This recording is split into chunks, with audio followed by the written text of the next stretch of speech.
Ama yani bak.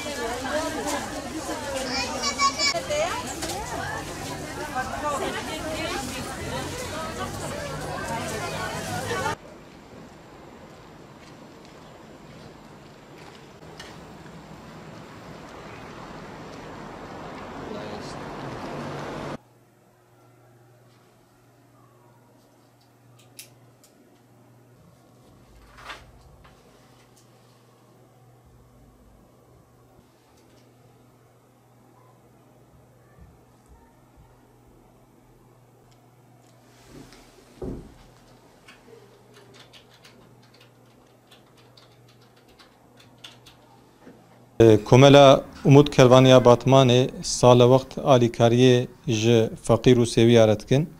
Di qeydê me de nêzîkî 13,500 feqîr hene. Qeyda van me tespît kiriye got maqdûrin. Ji wî alî ve jî em jî sala wext heta ji me tê em faaliyeta bicî tînin got em alîkarîkî ji van feqîr û muhtac re bikin. Xwedê teala bike qismet em ê 22 cotmehê heta 26 cotmehê 5 roja em ê kermesekî pêk bînin. Li vê kermesê de em ê tiştê xwarinê, tiştê cila, tiştê mala hediyelik eşya, tiştê qirtasiye û tiştê heta manav reyonî jî em ê vekin. û ew gelîra got ji vê kermesê me pêk anî em ê ji bo feqîra û ji bo sêwiya em ê ji wan re alîkarî bikin. Me îsal temasa xwe kir ku ji bo yetîm ve muhtaçlara umut ol.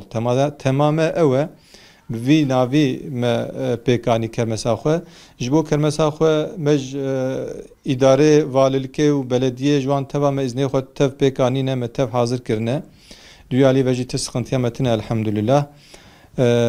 Em dixwazin xêrxwazê Batmanê hem bi xwe hem bi mala xwe hem bi îmkanê xwe bi çi şeklî bin ew jî werin ji me re bibine alîkar got em yardimê zêdetir ji van feqîr û sêwiya re bikin.